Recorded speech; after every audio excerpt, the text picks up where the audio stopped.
Hola, beautiful woke magic makers. I'm Brandi Amara Skyy, and I am the head witch in charge, HWIC, of woke magic. And today I want to talk a little bit about how to avoid magical overwhelm.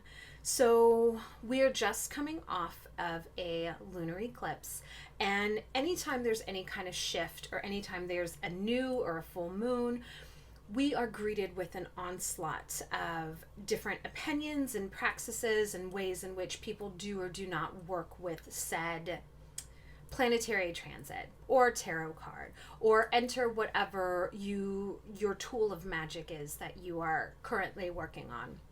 And there are all of these voices and opinions and different ways of doing things that it's so easy, especially when we're just starting out, to just be in complete magical overwhelm. It's like, do I practice on this full moon? Do I even just stay away from the moon in general? Like, is it a bad omen? There's just so much happening, and especially because and as information is so much easier to access at our fingertips, it's so easy to get caught up in here, right? It's so easy for our magic to get caught up in our head. And that feeling of like, am I doing it right? Am I not doing it right? It's all living in here. So it's really easy for us to get overwhelmed magically in our head.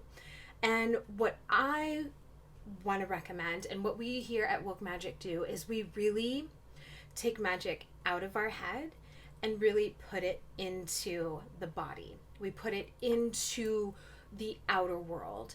So what I recommend and what I do in my praxis is that anytime I start to feel like I'm getting a little heady, like I'm taking on too many opinions, I'm reading too many different things, I just stop. I take a beat.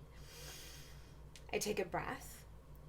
And then I return to myself and I return to whatever art that I'm practicing, whatever tool of the craft that I'm practicing, and I let it tell me what to do.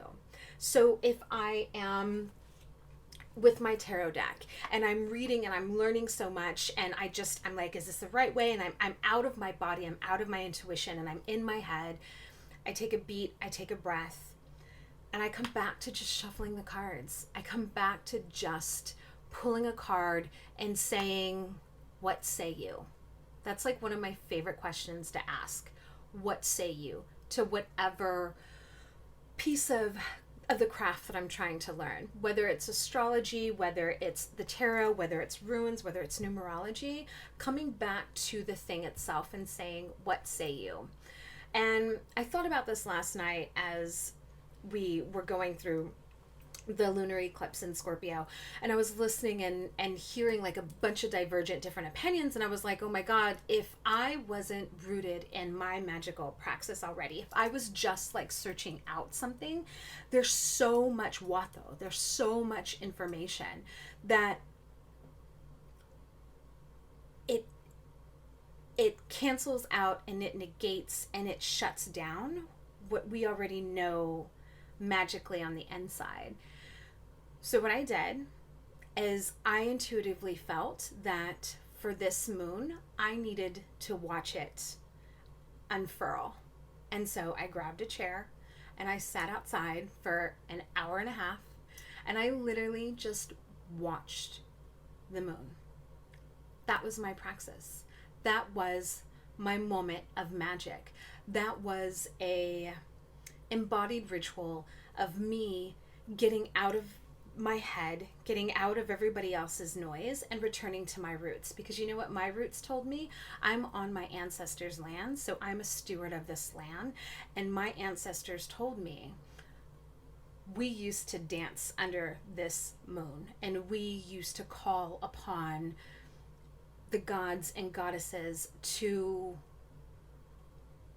bring the moonlight back, to call back in the sun. And so they didn't separate themselves from the event. They changed their ritual and embodiment and relationship to it, but they were still present.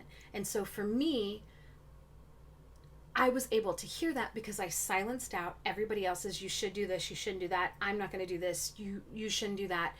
And I just listened to A, what my intuition told me, B, what the land told me, And the land will tell you everything you need to know. Nature will tell you everything you need to know. And so the biggest tip, if I could impart one thing on you for the rest of your entire magical praxis, it would be this. Check in with yourself, with your ancestors, and the land and the environment that you're around. Nature and the universe will always tell you what to do. And we forget that. We forget that because magic lives in our head instead of living in our hearts and living in our soul, in the nature, in our bones, right? Because magic is the bones of who we are. So I hope that that is a little bit helpful for you. Take what serves you, leave the rest, and I will see you next Monday for another tip.